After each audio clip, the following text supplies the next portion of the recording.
Now let's say if you have a function that can be represented using a power series of that. Okay, now let's recall the form of the power series. Each value of n in class, I was trying to use I was still trying to use I in here. So, but to save time, I copy that formula from somewhere else. Okay, you just imagine this n value is my I. Okay, or alternatively, you look at the dot dot dot form.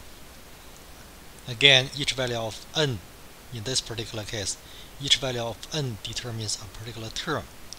Now let's say n value of 0, so determines that term. And by the way, probably it's easier if we just use the convention. So now let's say 0 to the power of 0 is equal to 1. I know some people say it's undefined, but in terms of series, it's easier to say many words. We just take that thing for granted. Okay. At this point, you just treat 0 to the power of 0 equals 1 as a definition for the purpose of doing series. Again, each n value determines a particular term. Okay. Now let's say n value of 0 will determine c0, right? And then we treat x minus 8 to the power of 0 is equal to 1. Okay. And likewise, n value of 1 will give you that term, and n value of 2 will have that term, and so on. Okay. And then you let n run from 0 to infinity. Now you have all the terms. Every term is in the form of a number times a power function of x minus 8. I want to repeat, we call it a power series. It's because every term is represented using a number times a power function of x minus 8. So that's why we call it a power series about x value of 8, about 8. Okay.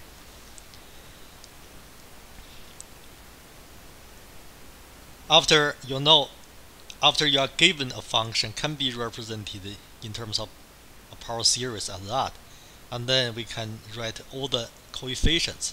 I mean, we can represent C0, C1, C2, actually all the coefficients of the power functions in terms of the function. I will show the formulas very soon, but now try to follow me, okay? Last time we also mentioned it's permissible to differentiate the function to integrate the function. Actually, it's permissible to add the series and subtract the series, or multiply or divide the series. But the most important properties are it's permissible to differentiate the series term by term. By that I mean, if the function is represented using a power series as that, and then to get the derivative of the function, all we need is to differentiate all the terms. Now let's take a look at some details. Okay. To differentiate the function f prime of x, you differentiate the term by term. C0 is a constant. C0 is a constant. Okay, the derivative of the constant is 0. So this term is gone. I'm trying to say, in this formula, C0 is gone. It's because the derivative of the constant is equal to 0, right? And then differentiate the second term. So of course, you have to use the chain rule, but differentiate the second term, the derivative of x minus a is equal to 1, right? So you just have the c1. c1 is coming from the derivative of that term. So do you see what's going on? And likewise, so differentiate term 3. You remember I call that term 0, term 1, term 2, okay, or the third term. Okay, again I call this term 0, I call this term 1. Now to differentiate term 2 for the same reason, you use the power rule. You have something like this. Okay. And likewise you can see the derivatives of all the terms. Again, for for power series, it's permissible to differentiate term by term. Okay. We mentioned that before. And then the next thing you get is to get the second derivative. I forgot to copy the third derivative. Okay, it doesn't matter. So very shortly, I'm going to use this to motivate something. Again, I forgot to copy the third derivative. Probably I can add it here. The f triple prime of x is equal to, you differentiate f double prime, right? You differentiate that. The derivative of that term is gone. So because it's a constant, the derivative of the constant is equal to 0. And then all we need is to differentiate the remaining terms. For the remaining terms, you have later on we are going to see a pattern, so do not simplify. Okay. For the remaining term, you just write 3 times 2, and then times c3. Okay. I got c3, and then differentiate the next term. And I believe you have again. So do not multiply 4 and 3. We want to see a pattern. Okay. So you have 4 times 3, and then to differentiate x minus a, the whole thing squared. So do you see you have 2 times x minus a. So do not multiply. So do not compute the answer. You just write the form. So very shortly, we want to see the pattern. Okay. Okay. And so there remains x minus a. And then you can write dot dot dot. Okay.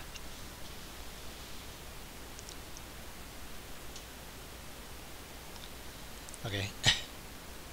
And then we keep on going to get the derivative, the fourth one. And by the way, as that little 4, it means 4 primes. You take the derivative of the triple derivative, and then you can have that. Okay. I believe you can see what's going on. What I'm trying to do now is to use the derivatives to determine the values of c. Okay. I will show you what's going on. Okay.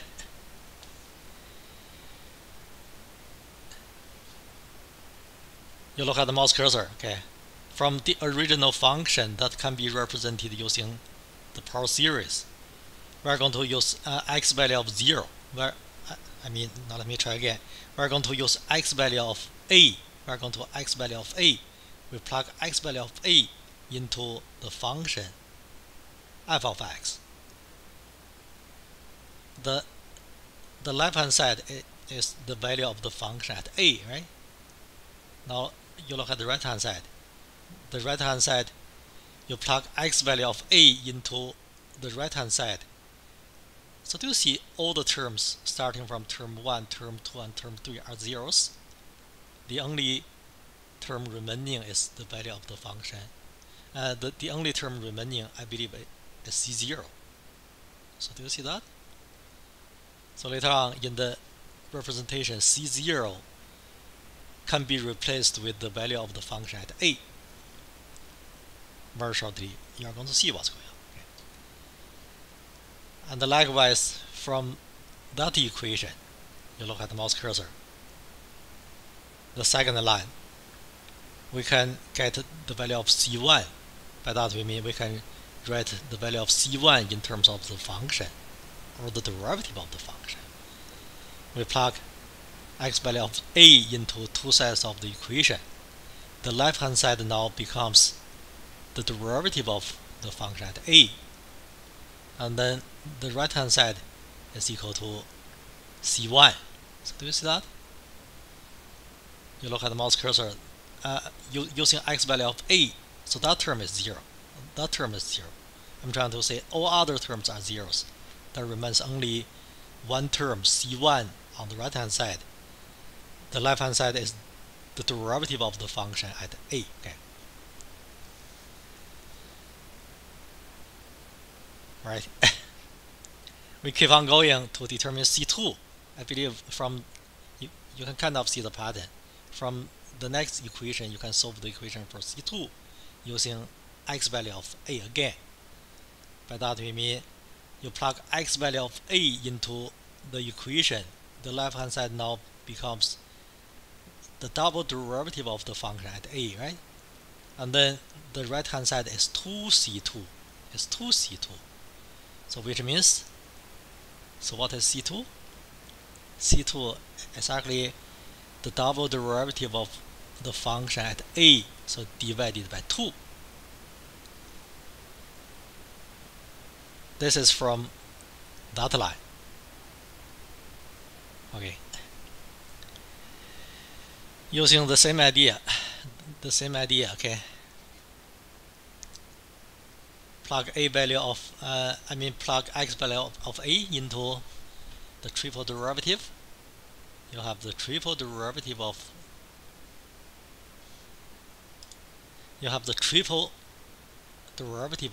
the function at a is equal to I do not simplify, okay, 3 times 2 and then times c3. From this equation you solve for c3. I'm trying to say, now try to follow me, okay. c3 is equal to the triple derivative of the function at a over 3 times 2. So probably you have seen the pattern already, okay. I'm trying to say c0 is equal to the value of the function at a, c1 is equal to the derivative of the function evaluated at a, okay. And then c2 is equal to the double derivative, so divided by 2, okay. And then c3 is equal to the triple derivative at a, so divided by 3 times 2. So without looking at the next equation, so anybody want to tell me the form? How do you want to tell me c4?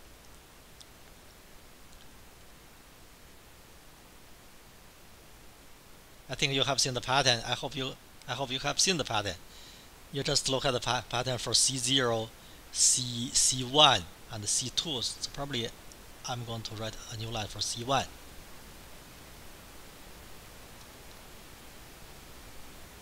C4 is going to be, I will tell you the answer. I think you have seen it, you just don't bother, okay. It's also possible to solve for C4 from the last line after plugging x value of a into the equation. But the C4 is going to be first derivative of the function at a. I'm using that to mean 4 primes, okay. I think you have seen the notation before. That's a little 4 in here, okay. And then on denominator you have 4 times 3 and then times 2. Of course you can add times 1. I will summarize a little better very shortly, okay. But before that I'm going to introduce a notation. So probably you have seen the notation before. In particular for the people who have taken stats. I'm going to give you the definition now, okay.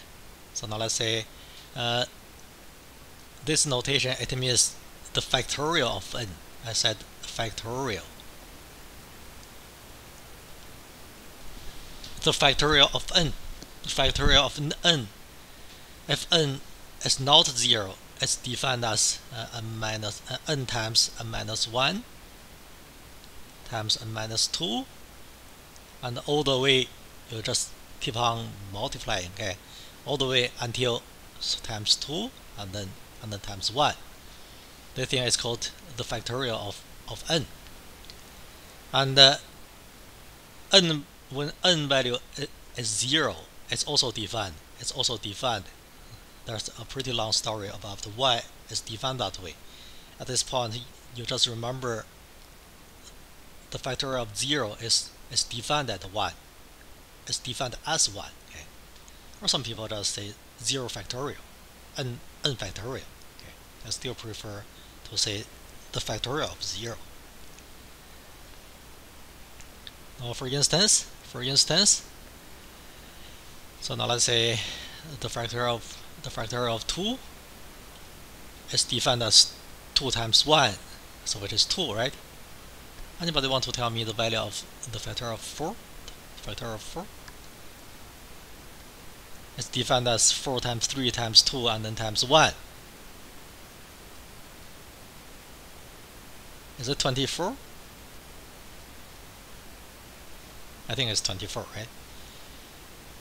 We do not use the factorial thing too often, but for the people who are going to take stats, so there's a button, the factorial button on your calculator, okay, which you may or may not use in this class. It doesn't matter, as long as you know the meaning of the factorials, it doesn't matter, okay. Now, using the argument and the new term of the factorial, I'm going to summarize a little bit more, okay. Now, for instance, C4 now can be written using the form of first derivative of the function at a, and then on denominator, can I write? You look at the mouse cursor. I'm going to write 4 times 3 times 2 as the factorial of 4.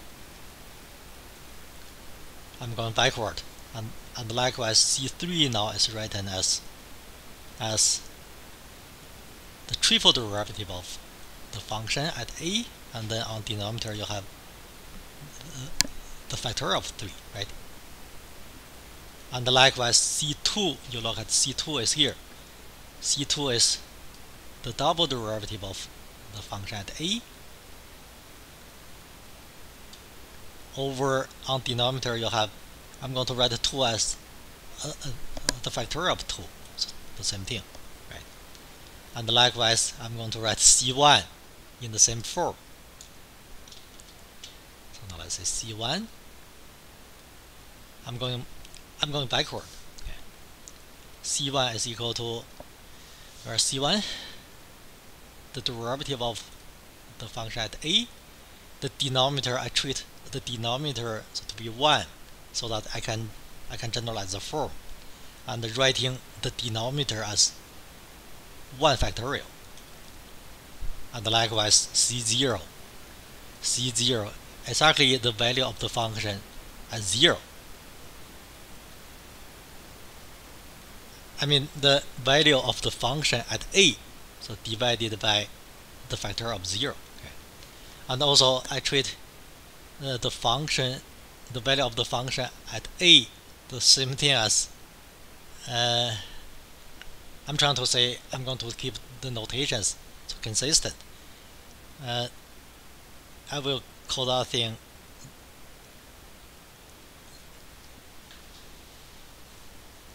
I don't know how to say that, but I'm going to use a notation like that to indicate is the value of the function at a, 0's derivative. I believe you can say that. Okay. You just remember, whenever you see a 0 in here, you just treat as the value of the function at a. Okay.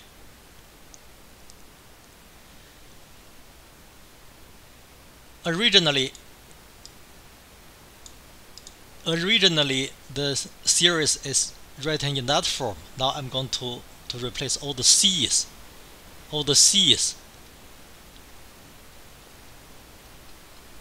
I'm going to replace C0, C1, C2, C3, C4, and C whatever thing using the thing so we just got. Okay. I'm trying to say now the function, again, if the function can be represented in terms of a power series, using a power series about a or at a, so people say different ways, okay, or at a. Now the function, the representation has only one and only one form. The form is unique. The unique form now is the value of the function at a. I will write term by term, and then I will give you the summation notation. Okay. So do you see it's C0? C0 is the value of the function at a. You follow the mouse cursor. Okay.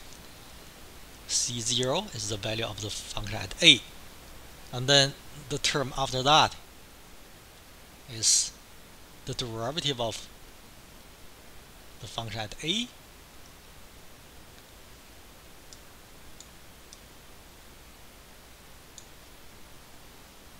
and then times x minus a corresponding to term 1. So do you see term 1 in here? Now we got the representation. So we got c1, right? c1 is the value of the function at a. Okay. And then the term after that is the double derivative of the function at a. I'm going to write some more terms so that you can sense the general format, so you can see what's going on. Okay. And then on denominator you have you actually have 2, but I want to write this 2 as the factorial of 2. Okay, 2 factorial. And then you have x minus a, the whole thing squared. So maybe one more term, the triple derivative, right, of the function at a. On denominator you have 3 factorial. Okay, and then you have x minus a to the power of 3, and of course the pattern goes on and on forever. Okay.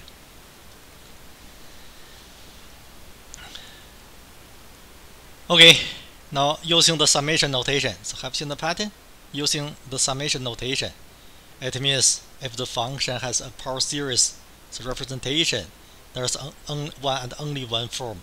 The only one form is that. It's using the summation notation. The summation notation is short for the dot notation on the next slide. So do you see the two things are the same thing? Again, each value of n, each value of I determines a particular term. On the handout, I have a typo 2. On the handout, I was trying to use I, so instead of n.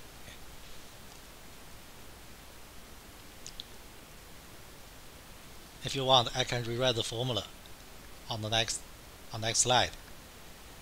Again, if a function f of x has a power series representation, so there's only one way to represent the function. Okay, centered at using a power series centered at a. The representation is the following. Using the summation notation, it's the sum I from 0 to infinity. I'm just trying to rewrite the formula so that you can remember it. Okay. And then each I value will determine a term. So term I is given by the following. On denominator you have the factorial of I. So try to remember the formula. Okay. On the numerator you have ith, so derivative. I'm going to write I in here. Okay. So basically you take the derivative of the derivative I times the value of the derivative at a, right, and then times x minus a, and then to the power of I. If you want, I can again recover the meaning using the dot notation. Okay, the first term 0 is the value of the function at a. The next term is the derivative of the function at a times x minus a, right? And then the term after that is the double derivative of the function at a over 2, or factorial of 2. The same thing. Okay, x minus a, the whole thing squared. I will write 2 more terms. So don't think I'm too nagging. I want you to memorize this. Okay. And then the term after that is the triple derivative of the function at a. On denominator you have 3 factorial. Okay, and then x minus a, the whole thing to the power of 3. So probably I can stop here. Of course, the thing will go on and on for some functions forever. Okay, dot. Any questions so far? Of course, you could have many questions. So that's why we need to use some particular questions to illustrate the meaning. Okay.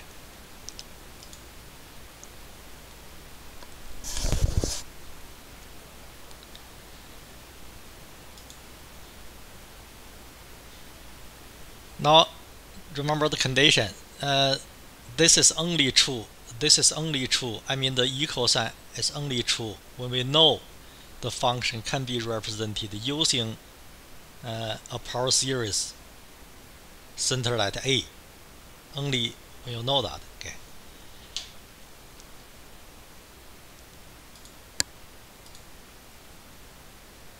But what if we don't know that? Okay. Now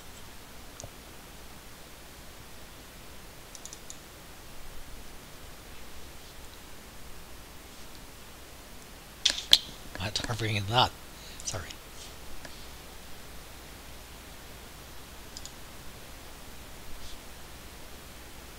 I'm looking for something different. I still have that 1.5 tool folder open. So give me one little moment.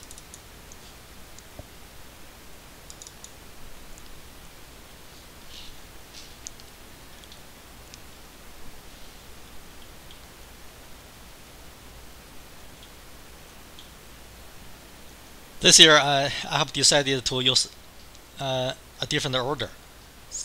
In past years I was trying to do the thing in some other order. So give me one little moment.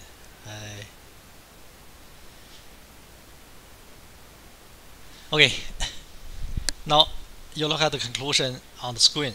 On the screen you have the statement of what we call Taylor theorem. Okay. Taylor theorem.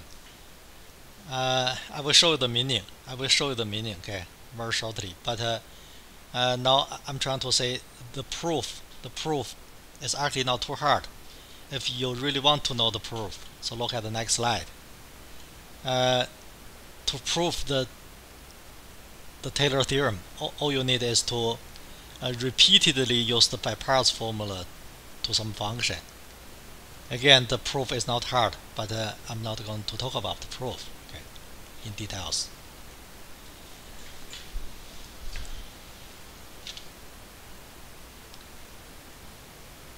So how about I will introduce the term Taylor polynomial first. Okay, Taylor polynomial.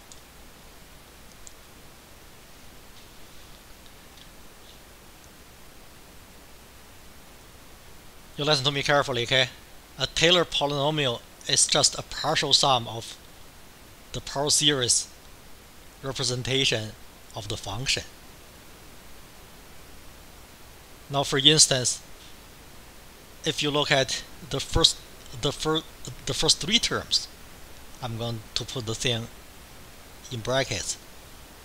For any function, it's possible to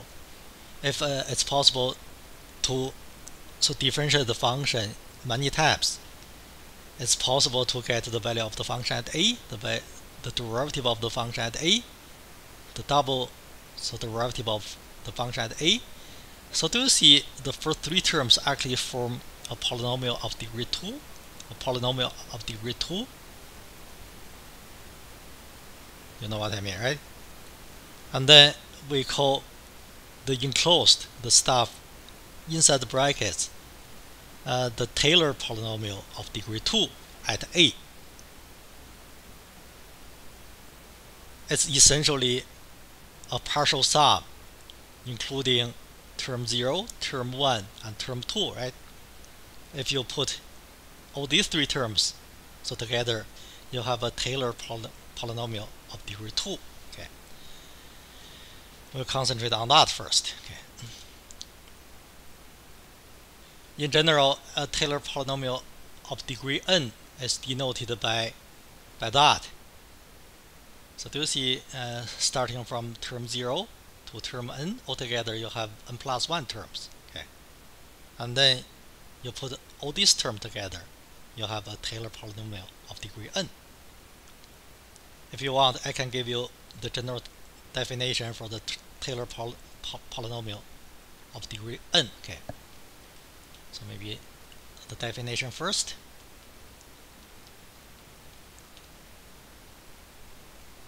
For a function, so now let's say f of x. Of course, the function has to be differentiable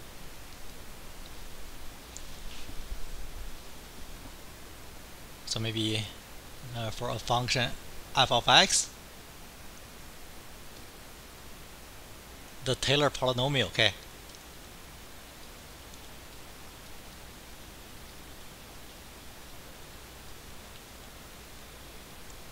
of degree n about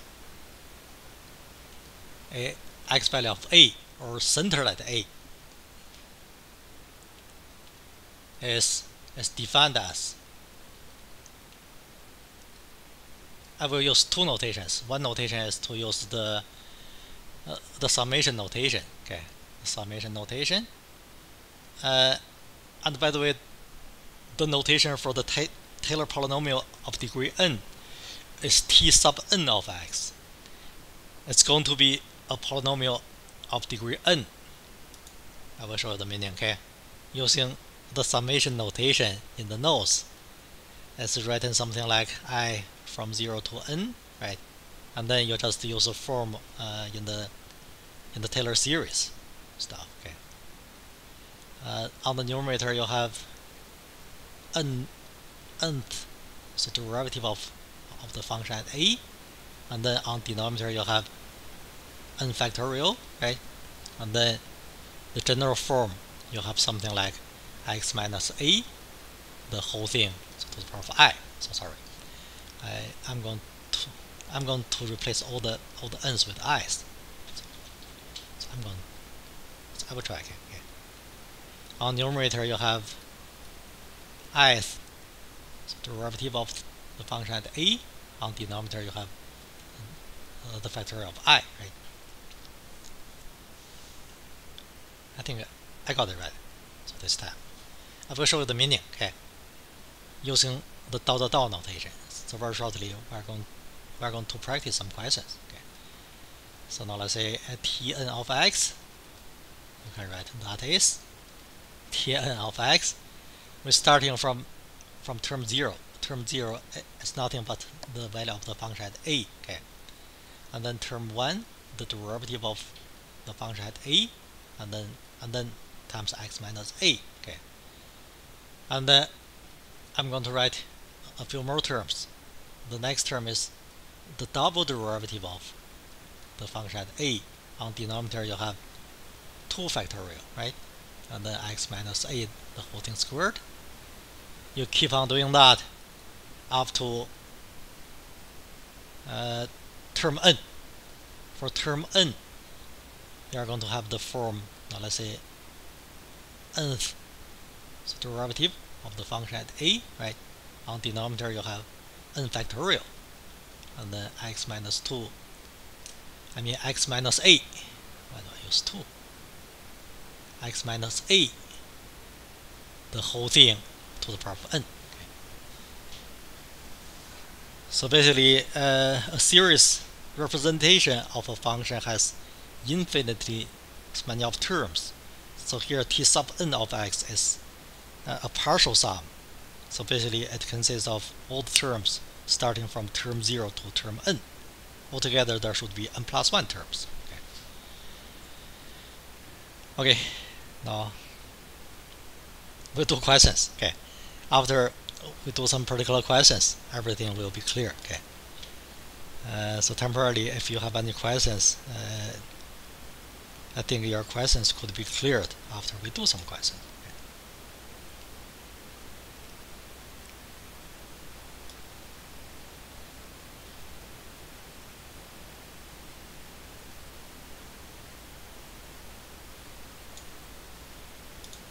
Okay, we'll work on this question first. Okay. And again, so to be honest, I have been changing the width teaching this part of the material. I'm not 100% sure how effective, but I'm trying to go a little bit more rigorous. So that's the reason. Okay, I hope it's not too hard to understand. After we do this question, then you will know the meaning of Taylor polynomials and everything. Okay. I even want to skip question A. I'm going to start from question B. Okay. Now the solution to B only. Okay. After you know B, I could go back to A, so don't worry. Okay. In question B, we're trying to get Taylor polynomial of degree 3. Now be careful the A value. A value is equal to 0. So before doing a question like this, write down the formula first. Okay. T3, Taylor polynomial of degree 3. So very shortly, you are going to be convinced it's indeed a polynomial of degree 3. You use t sub 3 of x to denote Taylor polynomial of degree 3. Okay. Copy the formula first. Okay. As the value of the function at 0. So do you see A value is 0? In general, the general formula is when for any A value, but now I'm trying to use A value of 0. Okay. So do you see it's here? Wherever you see A in that question, you replace A with 0. And then the term after that is the derivative of the function at 0, and then times x minus 0, right? X minus 0, I do not have to write x minus 0. I just write x. And then the term after that, you have the double derivative of the function at 0, and then on denominator you have, can I just write the factor of 2? We are not done yet. At this point, you have the Taylor polynomial of degree 2. So do you see that? Okay. But in question B, we are looking for degree 4, for degree 3. So one more term. So the next term is the triple derivative of the function at 0.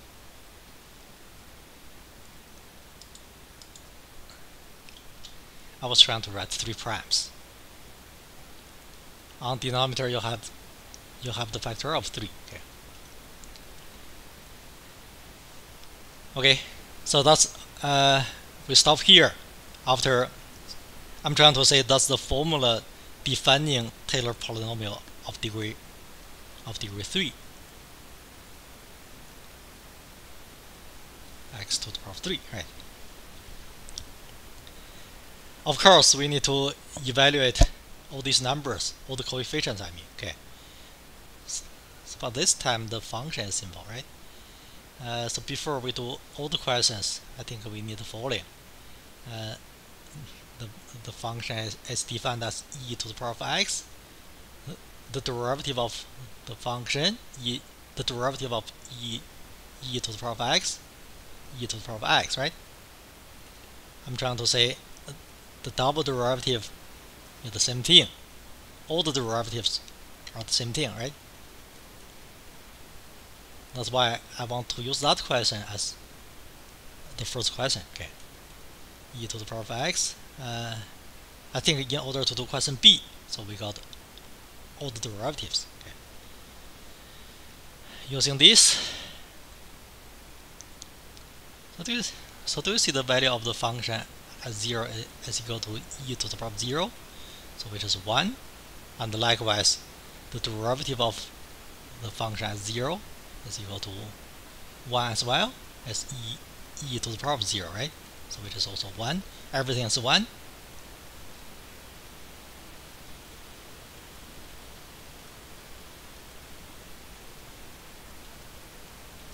Okay. Now we are ready to get Taylor polynomial of degree 3 at 0, or above 0, or centered at 0. The same thing. I said same thing in 3 different ways. Okay. So do you see term 0 is equal to 1, and then the next term is actually x, right? And then the term after that is the double derivative of the function at 0, so it is 1, and then on denominator you have 2. So this time we actually calculate the factorial. I'm trying to say 2 factorial, I mean. Okay. So you have x squared in here, and then the term after that, I believe you have 1 over 3 factorial, 3 times 2 and then times 1. You do not need a calculator. Okay, I believe you have 1 over 6, right? And then times x cubed. Do not write dot dot dot. Okay, t3 of x is a partial sum. You just get the sum of the first 4 terms. Okay, term 0, term 0, term 1, term 2, and term 3. Okay, this one is called, again, I want to mention the name. So this t3, t sub 3 of x is called the Taylor polynomial of degree 3. Okay, above a value of 0.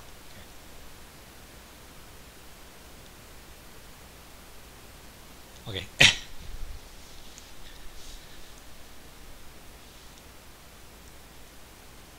At this point, I want to go back a little bit. So how about we go back to question A? Okay.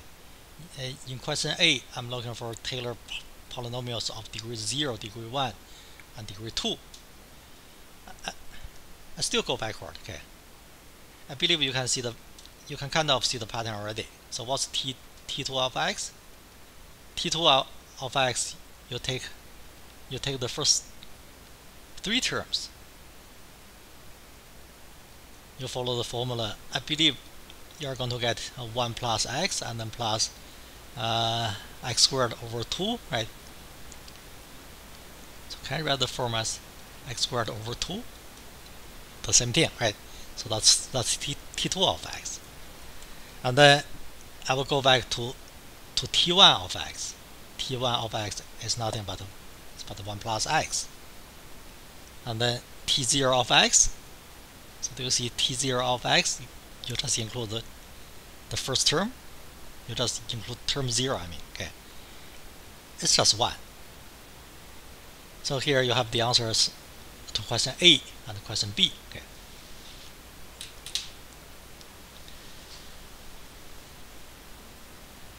We are hoping, now you listen to me carefully, okay? We are hoping the whole series is actually the representation of e to the power of x. By that we mean we are hoping as n gets larger and larger. So do you remember the sum of the series? So which we hope is the function e to the power of x is actually the limit of the partial sum. Now you have the partial sums. I mean you have the partial sum sequence. T0, T1, T2, and T3. Actually, it's possible to define the partial sum for any Tn, right? You are hoping as n gets larger and larger, those partial sums getting closer and closer to the function e to the power of x. Does that make sense? I will show you what's going on. Actually, I was not late for the class. I was getting this ready. Okay. On the screen, now you look at the screen. On the screen, you have the graph of e to the power of x. I showed you that. Now I'm going to show you Taylor polynomial of degree 0. It's that line, right? Y equals 1. You remember that?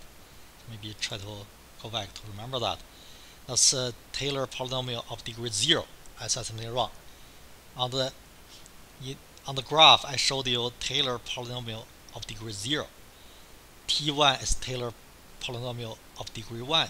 So do you see these are indeed polynomials of degree 3, degree 2, degree 1, right?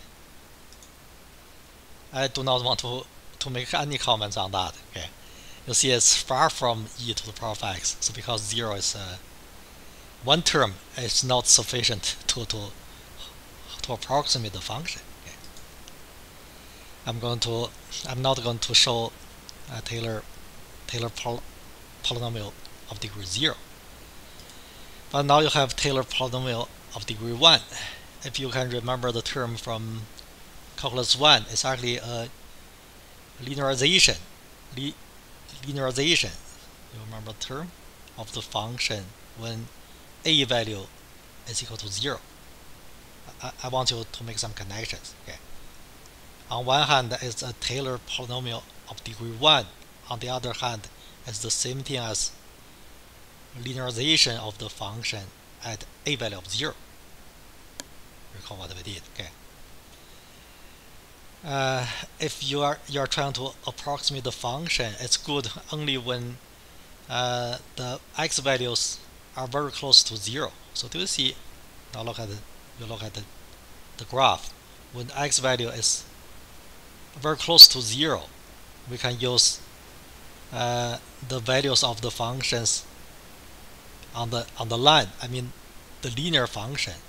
So linearization to approximate the value of the function, right? It's not too good either. I will show you the Taylor polynomial of degree 2 on the left hand side. So can you see the screen?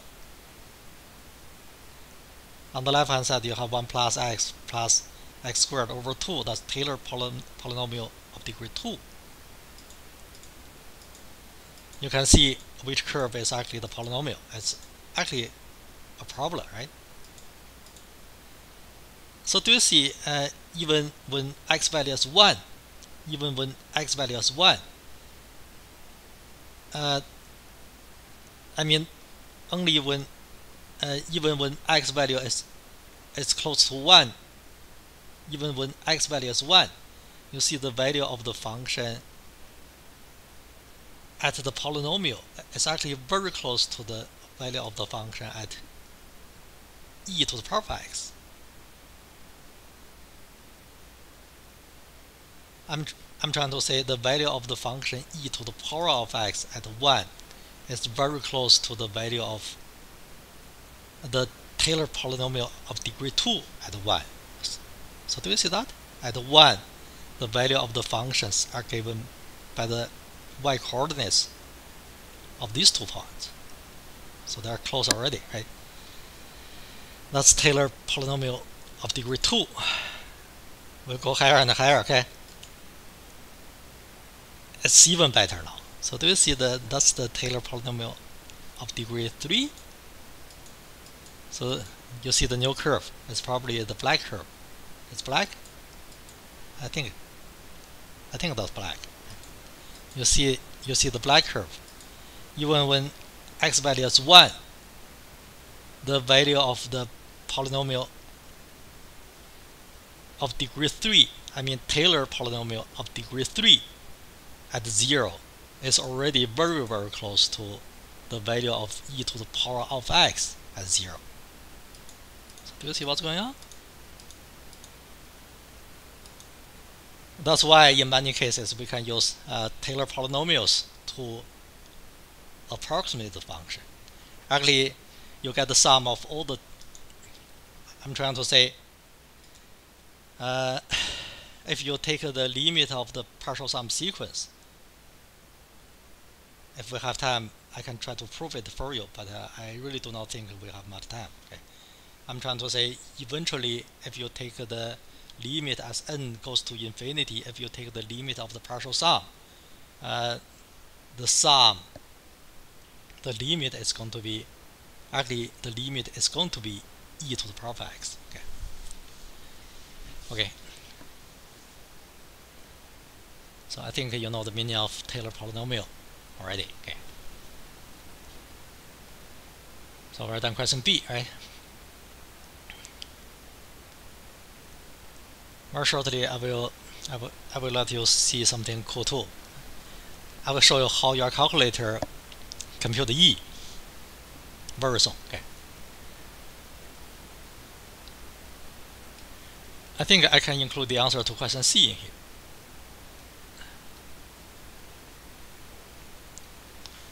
So the answer to question C is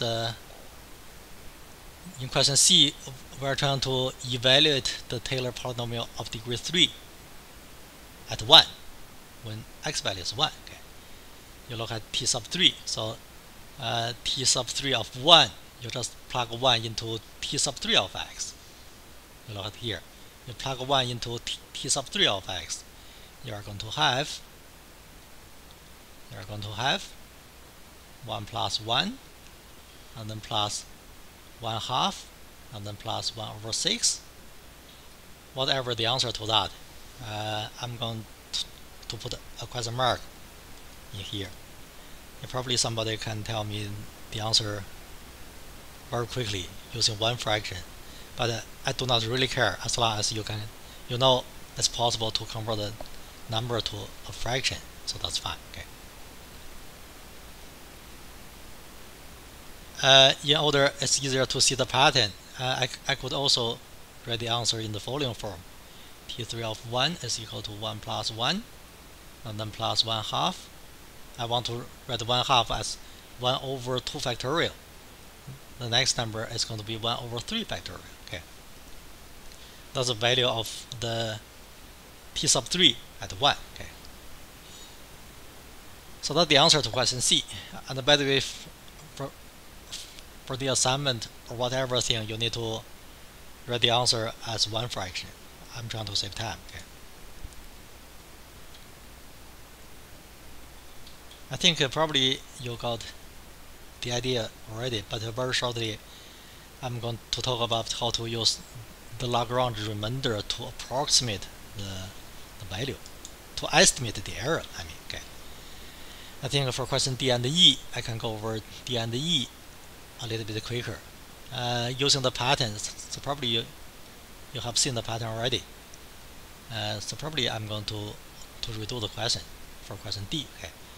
T sub 4 of x, so which is the Taylor polynomial of degree 4 at 0. Okay. According to the formula, it's the value of the. I will redo the question starting from the beginning. Okay. The value of the function at 0. So because a value is 0, and then the next term is the derivative of the function at 0, and then times x. I was trying to write x minus something, but a value is 0. You just write x, so that's my x, so that's okay. The term after that is the double derivative of the function at 0 over 2 factorial, and then times x squared. In question D, we are looking for a polynomial of degree 4. You do not stop here, so 2 more terms, triple derivative at 0, and then on denominator you have 3 factorial, and then times x cubed, and then 4th derivative at 0, and then 4 factorial x to the power 4. You see that's a polynomial of degree 4, right?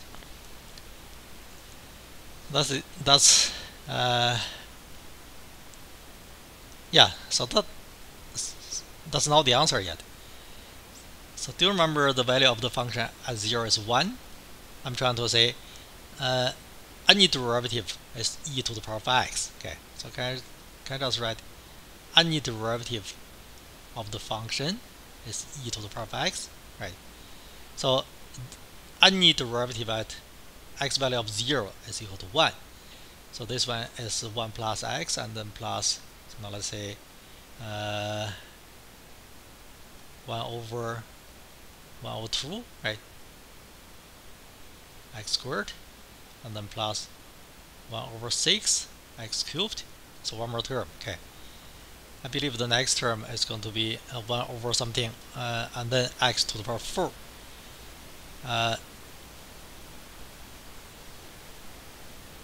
So what's the factor of 4? I think 24, right? The factor of 4 is equal to 24. That's the answer to question D. So you have a polynomial of degree 4. This is actually the partial sum of the series we mentioned at the beginning. Okay. And then for question E, so T sub 4 of x. So in order it's easier to see the pattern, I'm going to rewrite this thing in some weird form. Very shortly, I'm going to show you something cool. Okay.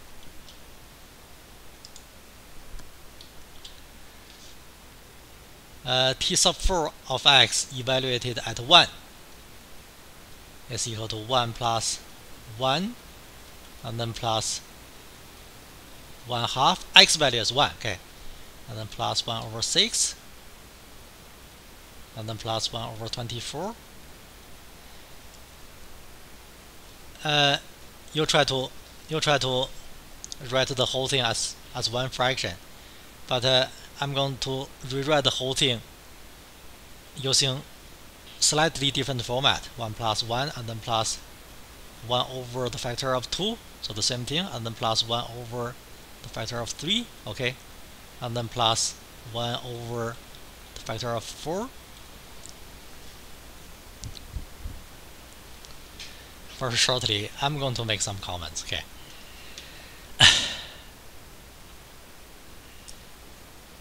For this one, I'm going to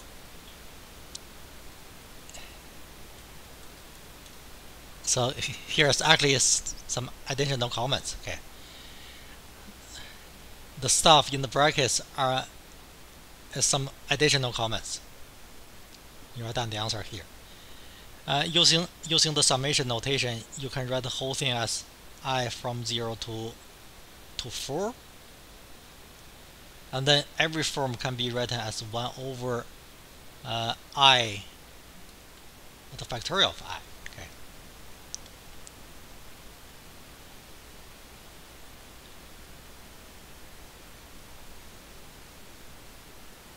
Okay.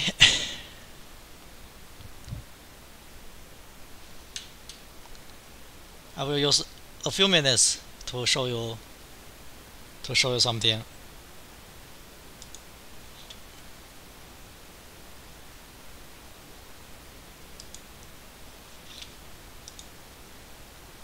I think I have some code in here.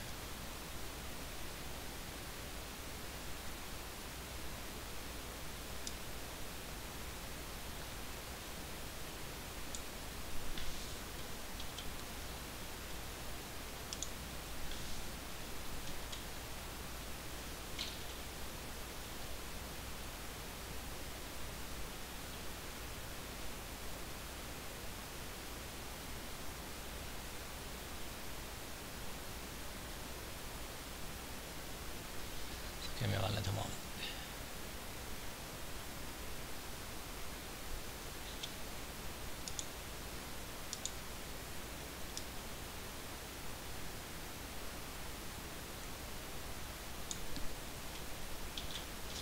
Probably I do not need too many lines.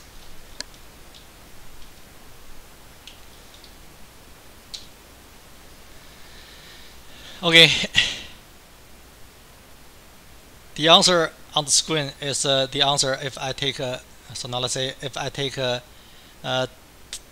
Taylor polynomial of degree 3, if I'm using T3 of 1, so here I'm trying to compute T3 of 1, so that's the answer to T3 of 1. You look at the mouse cursor, okay, and that's the answer to T5 of 1. Now I'm going to make this I even larger. So how about we use, I will show you the meaning of I, okay. So do you see this I is running from 0 to 10? The next thing I'm going to compute is, you imagine you have a Taylor polynomial of degree 10, and then you evaluate T10 of x at 1. You take the summation of 1 over the factorial of I. I'm trying to say you replace 4 here with 10. You are going to add, so now let's say I was trying to compute the summation I from 0 to 10, and then you compute 1 over I to the I factorial. You let I running from 0 to 10.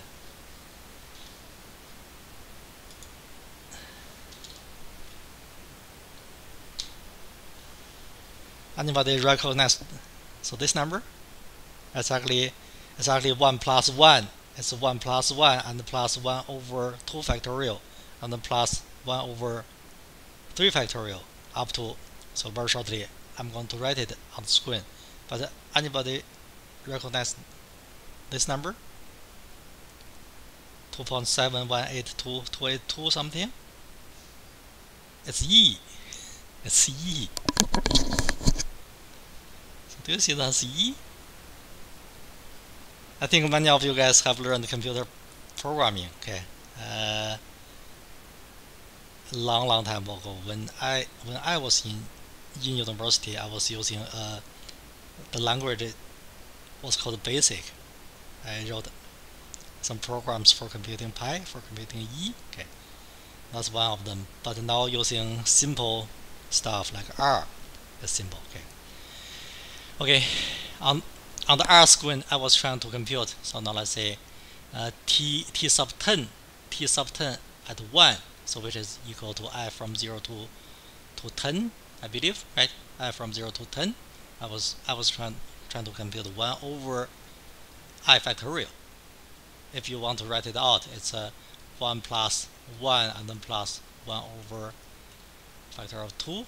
So you keep on going. The last term, I believe, is 1 over 10 factorial. Okay. So do you see why they think it's very close to e? Originally, that's t sub 10 of x is trying to approximate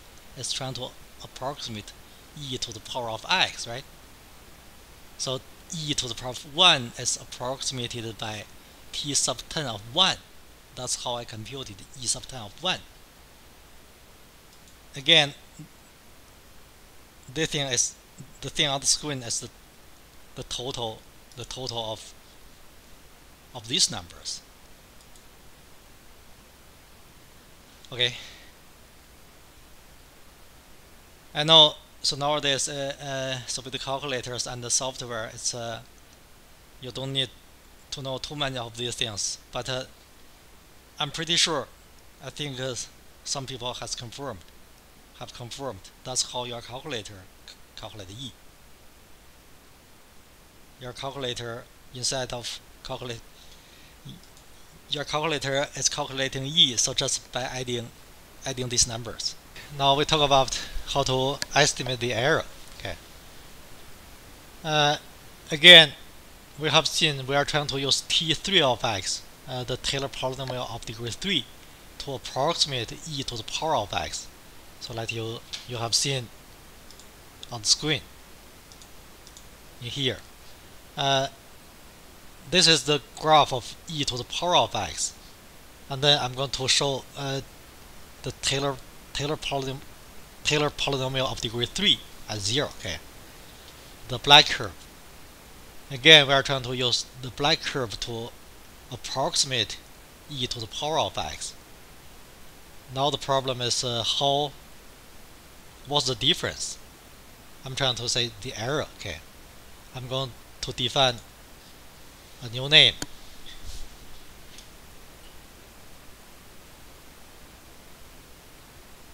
The remainder. So how about the definition? I will write the definition first. Okay, now the definition. If we are using a Taylor polynomial of degree 3 to approximate the function e to the power of x, I will define the remainder. The remainder is denoted using R3 of x. R3 of x, R for remainder, okay. R3 of x, now let's recall we are trying to use a T sub 3 of x to approximate f of x.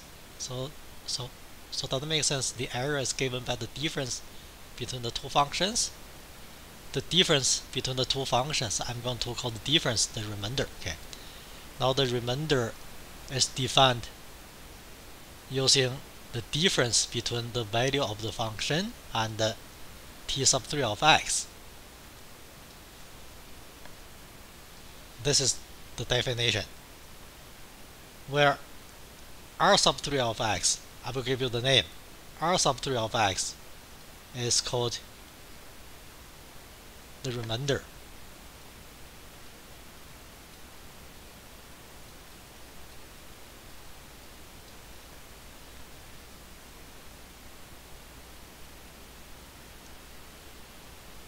Okay, R sub 3 of x is called the remainder. Now you look at a conclusion here. I used to use a Greek letter, it's called C, but now I prefer to use C. Okay, I prefer to use C. Now how to estimate the remainder? that's a conclusion for how to estimate the remainder.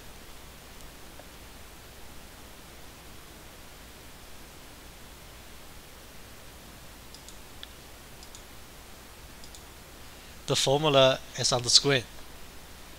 You try to remember the formula, okay? Try to remember the formula. In the formula, C is a number in between A and X. I will show you the meaning using a particular question, okay? Now I want to tell you how to memorize this, okay? So do you see that the form of the remainder is kind of the same thing as any term in the series representation? So I'm trying to say, you look at now, for instance, so maybe now look at the general form. In the general form, you have the nth term is computed using that. You have x minus a to the power of n. This is the nth derivative of the function at a, and on denominator you have the factorial of n. Right? You kind of use the same pattern. You take the next term. So do you know what I mean?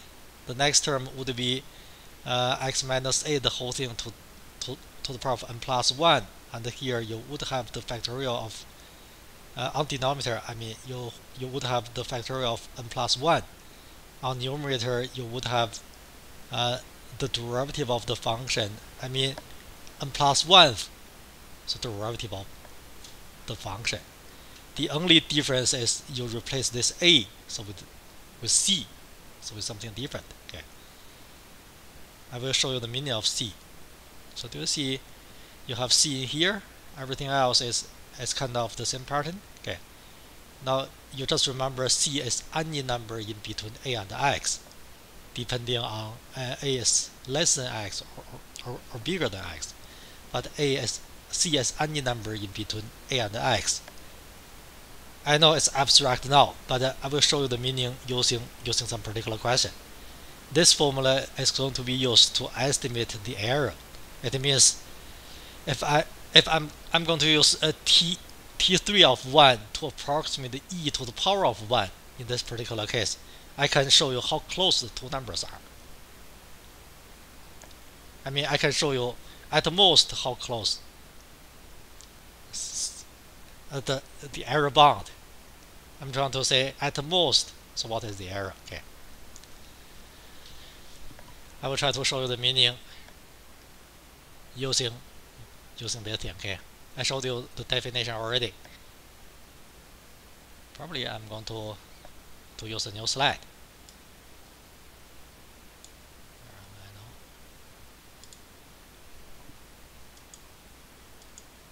What do? It's a duplicate slide. I think I can. I will show the meaning. Okay.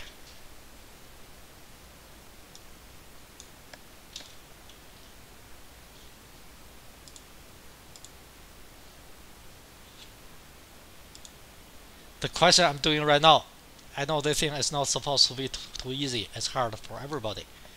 I'm trying to do question F. Okay. The question is essentially if I'm using the Taylor polynomial of degree 3 evaluated at 1 to approximate e, at most, what is the error? The error bound. I call it the error bound. We can use the Taylor theorem to give the error bound. Now concentrate. So this thing is not supposed to be too simple. Okay.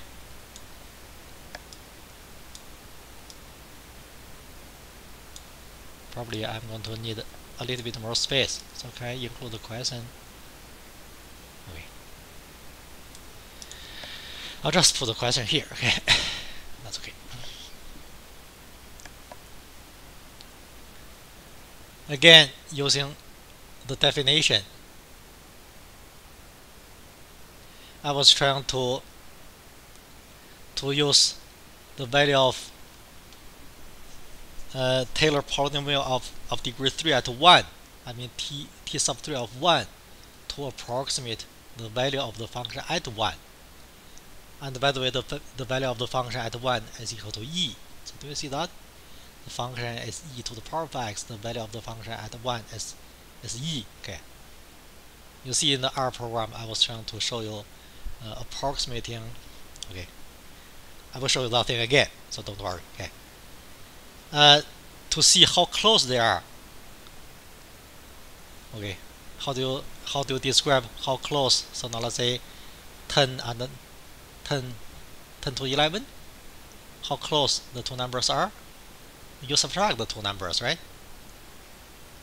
You subtract the two numbers. The difference between the two numbers is 1.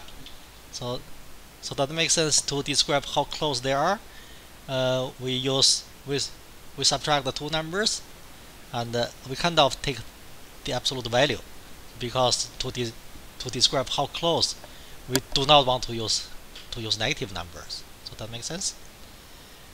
So for that, so that's actually the remainder R3 of 1. You take the absolute value of that. You remember the definition of the remainder? I mean R3 of 1.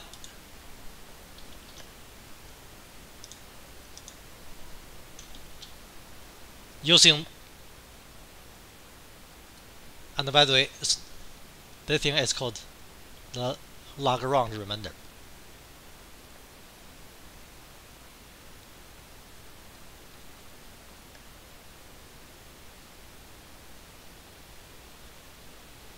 Largrange remainder.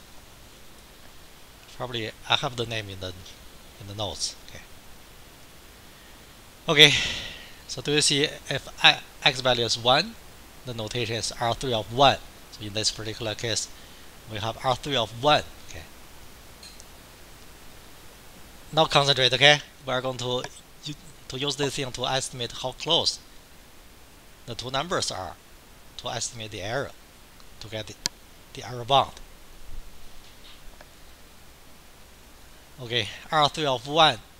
Now you look at mouse cursor. You look at the thing in here. Okay, the thing in here is computed using the absolute value.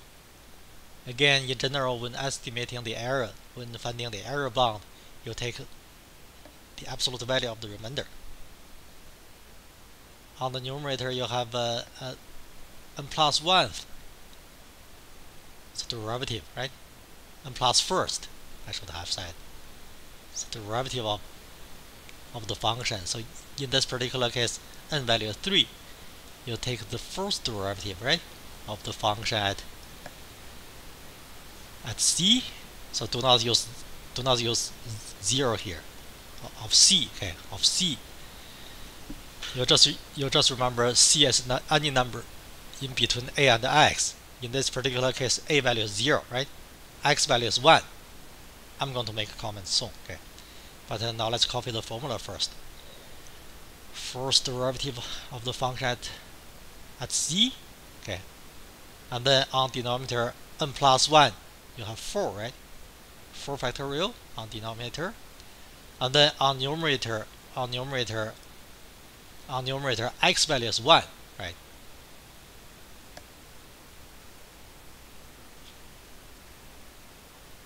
X value is 1, okay. A value is 0. I know the answer is going to be 1, so but can I write 1 minus 0 to the power of 4? So just I do that. I know the whole thing here is actually 1. The reason I do that is I want you to compare this form and the form in the general formula. Okay. The only thing, okay, on denominator you know 4 factorial. So here you know how to compute the 1 minus 0 to the power 4. It's 1, right? The only thing you need to know is c, actually, right? Now you tell me the meaning of c. So in general, c is a number in between a and x. In this particular case, a value is 0, x value is 1. So c is a number in between 0 and 1. Okay. C is, can I write where? C is between 0 and 1, CS in between 0 and 1. Okay.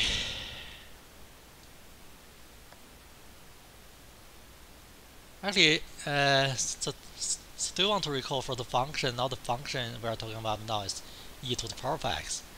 The first derivative, the first derivative of the function is also the same thing, e to the power of x, right? That's only a little comment here. So the first derivative of the function at c is actually e to the power of c. So they think I can write the whole thing in some better form, e to the power of c. Can I write e to the power of c, right? And then on denominator you have factor of 4, right? And then you have 1 to the power of 4. I'm not going to write 1. Now c is a number in between 0 and 1. C is a number in between 0 and 1. I'm going to make the error a little bit bigger. So that makes sense. If I replace c with 1, you have the inequality is valid. I want to repeat. If c is a number less than 1, then e to the power of c is less than or equal to e to the power of 1. So that makes sense? Actually, we are trying to estimate the error of e. We cannot use the value of e 2.7 something. But if I give you in the question, I'm going to add one more condition. If I give you the condition, if in some way you can estimate e value is less than 3. So that makes sense? If you want to recall in Math 101 how I introduce e. Now let me put it in this way. If I give you another condition, e is less than 3, then how we can estimate the error? So this number is going to be less than, on numerator I'm going to replace the numerator with 3, e to the power of 1. E is less than 3. I will replace e with some slightly larger number, On denominator you have the factor of 4. Probably somebody now can help you, On numerator you have 3, on denominator you have a factor of 4. I believe it's 24. You have 1/8, right? You have 1/8. If we convert 1/8 to a decimal number,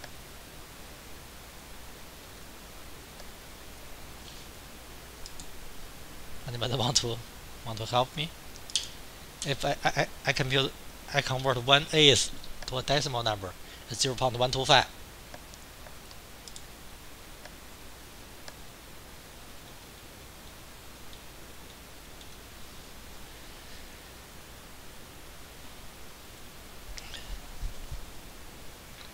So what's the meaning of this number? Now you listen to me carefully, As long as you know all the formulas, I hope the whole thing is not too hard to understand. So later on, I'm going to repeat this thing for T4 of 1. So don't worry, I'm going to repeat that thing again. But now I want to tell you the meaning, 0.124. 0.125, I mean. So what's the meaning of that number? The meaning is, if we are using T3 of 1, T sub 3 of 1, if we use T3 of 1 to approximate f of 1, if we use T3 of 1 to approximate e, the error, the difference between the two numbers, the difference between the two numbers is the error, The error is at most 0.125. I know it's not too, the upper bound, in general we are looking at the upper bound to be a very tiny number, so that the actual value is going to be very close to the value T3 of 1, right? I know this number is not too big, the error is pretty big. The reason is 3 is not big enough. Okay, if you want me to show the R thing, so this is the value computed using T3 of 1. So do you see? Okay, I will show you the meaning of this thing. Now you look at the screen. Okay, sorry.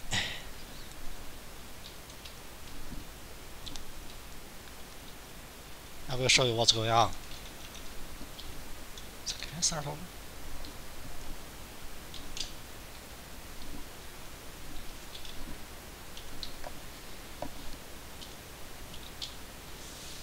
Now you look at I. These are the indices. Okay, I value of 0, I value of 1, up to I value of. I was trying to use I value of 3, right? Now let me try again. Okay. Now the index is running from 0 to 3.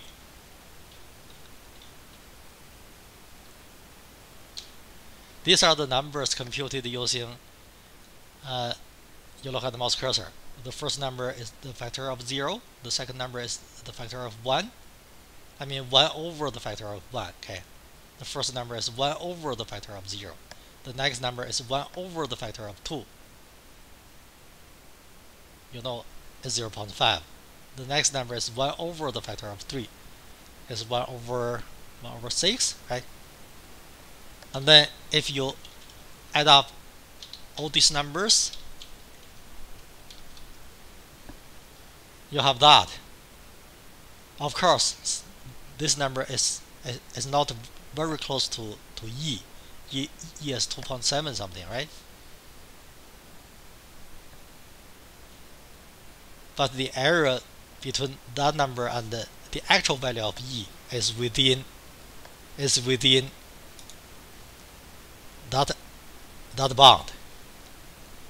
Did I make myself clear? In any case, I want to move on. Okay.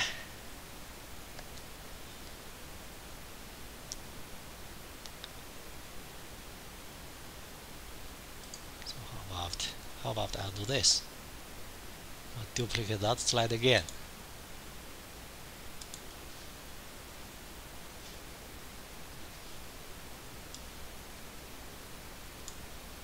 And then remove that.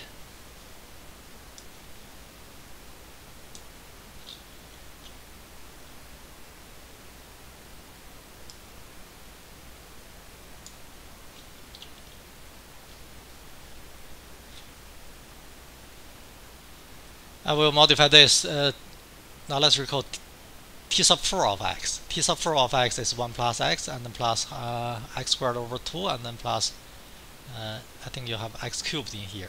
I believe the next term is 1 over 24, the factor of 4, and then times x to the power 4. Okay. Okay. And then I will use that to do the next question. If we use T4 of 1 to approximate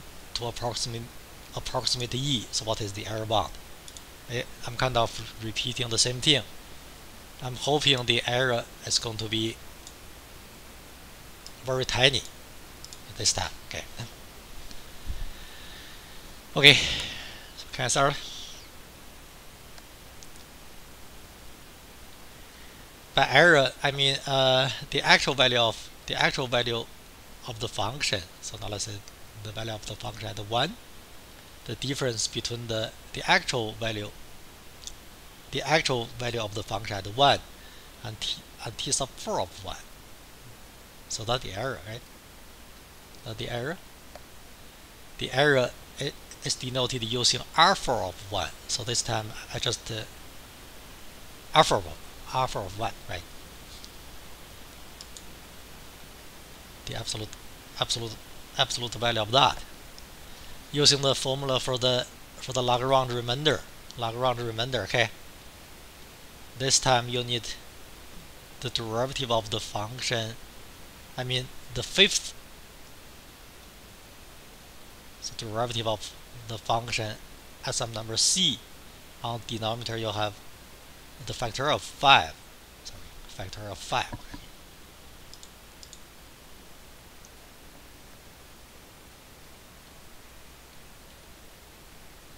Okay. Again, to make the notations consistent, so with the notation, I still want to write x value is 1, right? X value is 1, a value is 0, and then the whole thing to the power of 5. Absolute value of that. So that is the remainder. Okay. For the same reason, you still want to mention c as a number. So can I just say c as a number in between 0 and 1? So because we have a value of 0, x value of 1, in general, c as a number in between a and x. And by the way, x could be smaller than a. Okay, so that's why I said in between. But for this case, c is a number in between 0 and 1. So there must be a c so that the remainder is equal to that. Okay, so that's the meaning of the thing. I will keep on writing the equal sign from here. Again, any derivative of the function f of x is equal to e to the power of x, no matter to what order. In particular, the fifth, the derivative of the function at c is e to the power of c. Okay. And then on denominator you have the factor of 5. Factor of 5.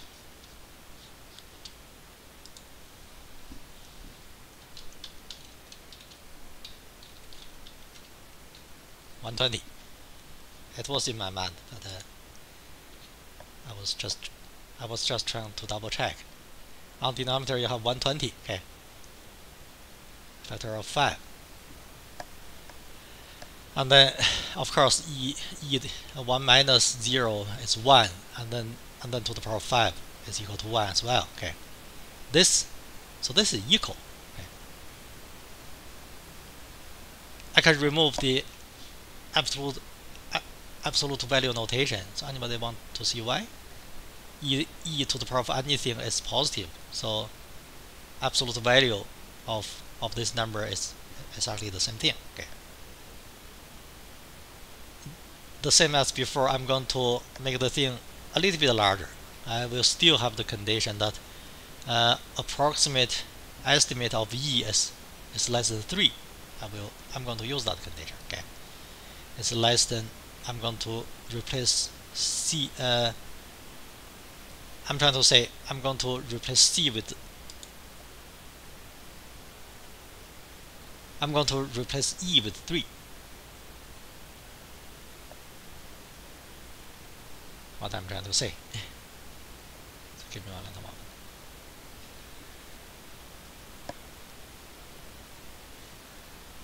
On denominator you have 120. Okay. Now let's figure out the numerator. Okay. Yeah, c as a number in between 0 and 1. So the first thing I do is to replace c with 1. So you have e to the power of 1, right? I'm not going to write this 1. Now I'm going to use the estimate that e is less than 1. Now I can have so this thing is 3 over 120. I believe so. This time the number is very tiny already.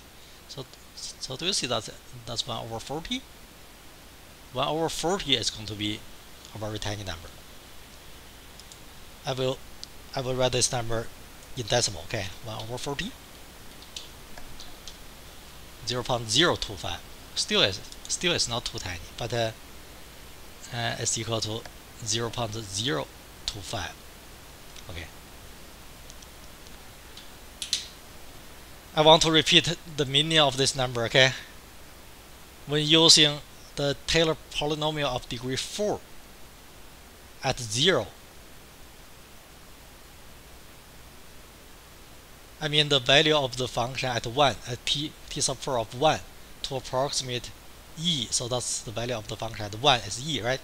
To approximate the e, the error, the difference, actually the absolute value of the difference is the error. the area is going to be within 0.025. I mean, that's a number describing how close the two values are if you use T4 of 1 to approximate E. Okay.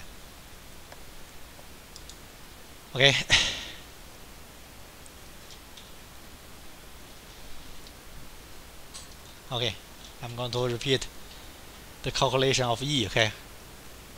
First of all, I set the index from 0 to 4. Okay.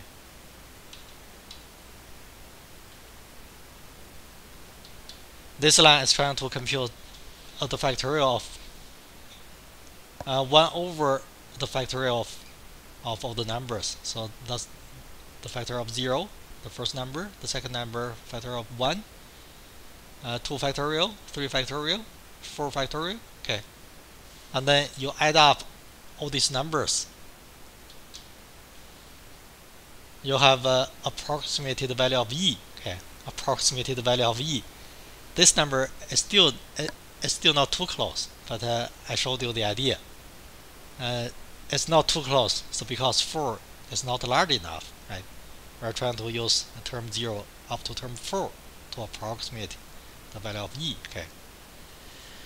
Okay, I think you have seen the idea. If you use that to approximate the area is according to the calculation, the area is within 0.025. Okay.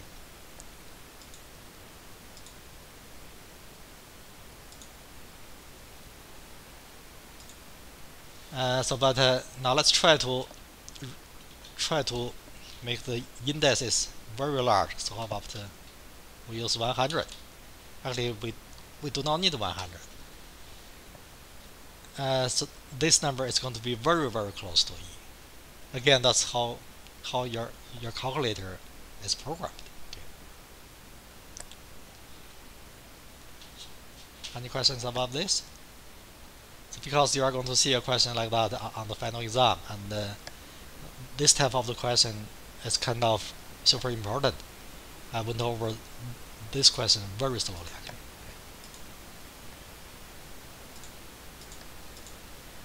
So probably the next question I can go over a tiny bit quicker. Okay. I still have about 20 minutes. I think I hope I can.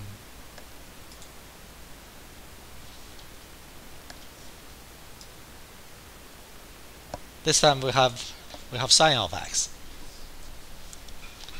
The first thing we do is to get the polynomial. So you know, in order to get the polynomial, we need to differentiate the function many times. Okay.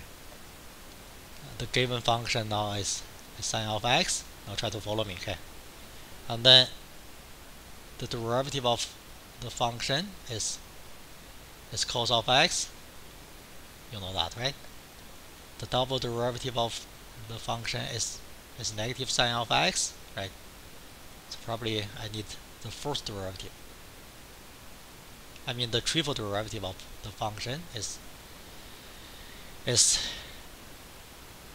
negative cos of x. And then the first derivative of the function is equal to sine of x. So do you see it's cycled back?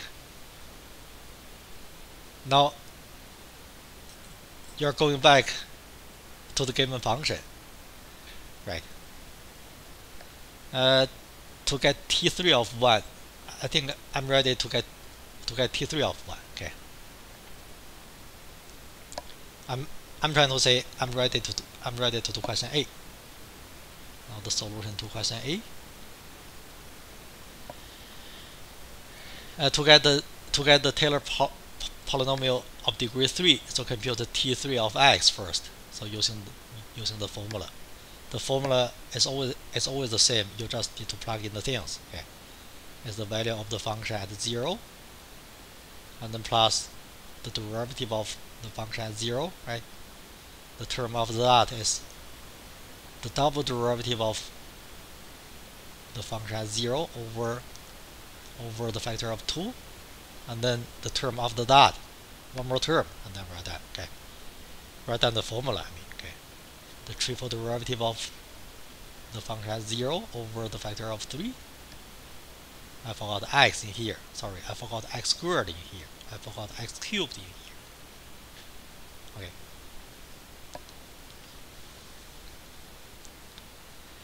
This is the Taylor polynomial of degree 3 formula, but still you need to plug in the numbers. Okay. After getting the derivatives, we plug in the numbers. Okay. So can I put some commas here, here, and here? So the value of the function as 0 is equal to 0, right? Sine of 0 is 0. And then the derivative of the function as 0 is equal to 1. Cos of 0 is 1. Okay. And then the double derivative of the function as 0 is equal to 0. Sine of 0 is 0. And then the triple derivative of the triple derivative of the function at 0 is equal to -1. I think for this one, in order to get the Taylor polynomial, I'm done. So the value of the function at 0 is 0. You can remove that term. The derivative of the function at 0 is equal to 1. I'm trying to say the underline is 1, so you just have x, right? And then the double derivative of the function at 0 is equal to 0, so this term is gone, right? And then the term after that is the triple derivative of the function at 0 is -1. So the term you are going to have the next term, I believe, is -1 over the factor of 3. Factor of 3 is equal to 6. I think we have seen that, right?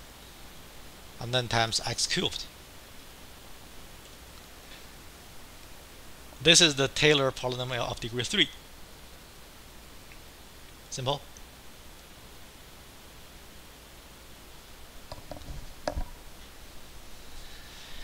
In order it's easier to do the next question, I will keep on going. The fifth derivative of the function at x, you're going back to cos of x, right? And then the sixth derivative of the function at x is negative sine. So that's probably all I need. So the first derivative of the function at 0 is equal to 0. The fifth is equal to 1. Okay. The sixth is equal to 0. I do not need that. Okay. So that's the answer to question A. I think the answer to B, we're trying to compute t sub 3 of 1. T sub 3 of 1 is equal to 1 minus 1 over 6, right? You just plug x value of 1 into t sub 3 of x. And likewise, the answer to C is going to be t sub 5 of x. I think you have seen the pattern. It's x minus x cubed over the factor of 3. I think you have seen the pattern already. And then the term after that is going to be x to the power 5 over the factor of 5. Okay. So that's the answer to question C. And the answer to question D, t sub 5 of 1, you just compute that. You compute 1 minus x cubed over the factor of, 1 cubed. 1 cubed is 1. You just compute 1 over the factor of 3.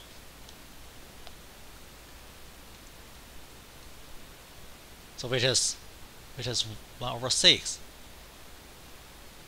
And then the next term you're going to get, I believe, it's positive 1 over factor of 5. Factor of 5, I believe, is 120.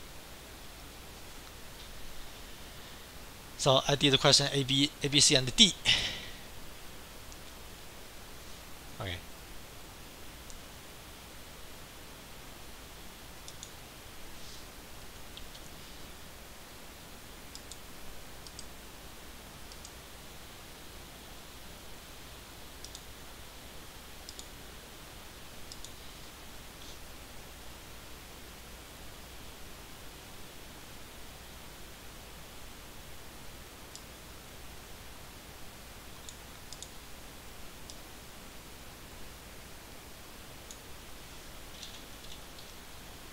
Now I'm going to work on question E. Okay. If we use T5 of 1 to approximate sine of 1, I mean question E, if we use T sub 3 of 1, if we use that to approximate sine of 1, I estimate the error. Okay.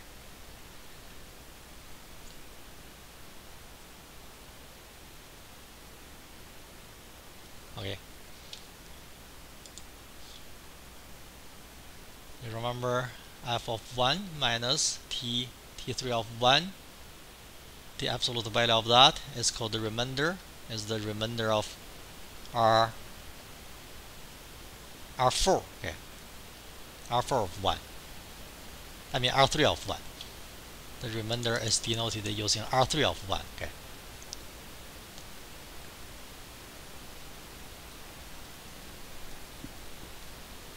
The absolute value of that. Now try to memorize the Largrange remainder. On denominator you have the factor of 4. You kind of get the next term, but with a c, so instead of x. You need this first derivative of the function at x. Okay. Now let me copy the formula first. Okay. First derivative of the function at c, right? This time you'd better include the absolute value. Okay. And then, so this part is, in general, x minus a, the whole thing to the power 4. Okay. But your x value is 1, your a value is 0, and then the whole thing to the power 4. So you have that. Okay. Okay, I hope I can squeeze everything here, so maybe just try to follow me. Okay. I'll keep on writing from here. On denominator you have the factor of 4. You do not have to take the absolute value of that. On numerator, the first derivative is sine of x. Now we are going to compute the first derivative at c. Okay. So by that we mean you compute sine of c.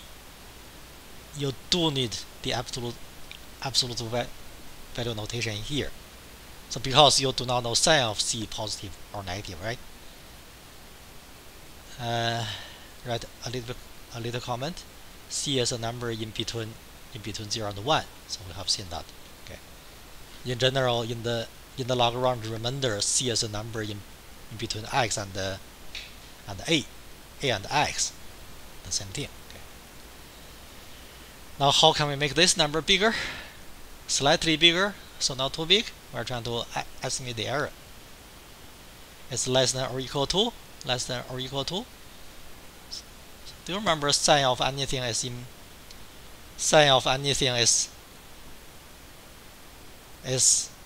between -1 and 1, right? So the absolute value is for sure so less than 1. So I'm going to replace the numerator with 1. So I'm making the thing a little bigger, right? On the denominator you have the factor of 4. Okay. So the whole thing you're going to get is 1 over. So what is number? So 1 over 24. Okay. 1 over 24 can be computed using. If you convert the number to a decimal number, 1 over 24. 0.041. 0.042. So can I just use that number? Round a little bit. Approximated by 0.042.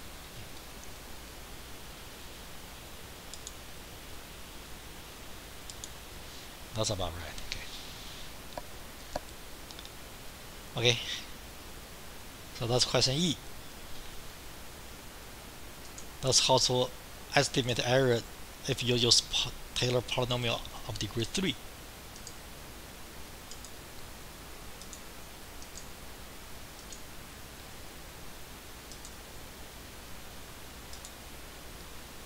I think you will see what's going on if can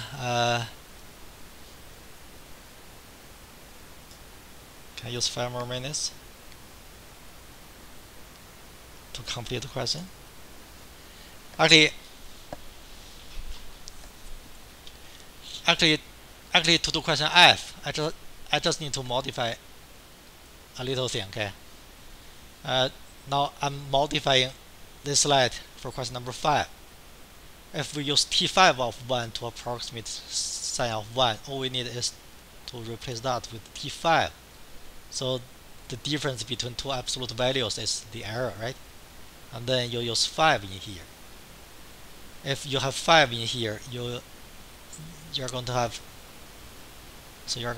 6 in here. On denominator, you're going to have the factorial of 6. I hope it's not too messy, but I'm trying to show my point. So here you're going to have x minus a. X value is 1, a value is 0. The whole thing to the power of 6. Now this thing is the Largrange remainder. Okay. You look at 6, so derivative of the function, so which is negative sine of x, right? So here you are going to have negative sine of c, so which is actually the same thing as sine of c. After taking the absolute value, it's still less than or equal to 1. Sorry, now the denominator is going to be different. The denominator is going to be the factor of 6. The factor of 6 here, right? You have the factor of 6 here. I really hope it's not too messy. And then this number is going to be the factor of 6, so which is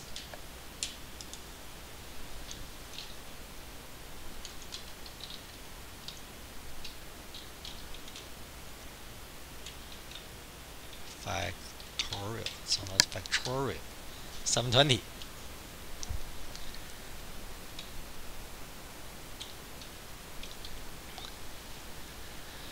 Okay. Anyway, it's 1 over 720. Okay.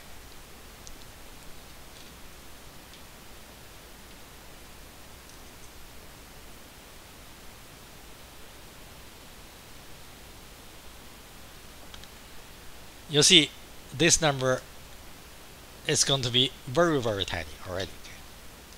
This number is approximated by 0. I forgot the number already. 0.014.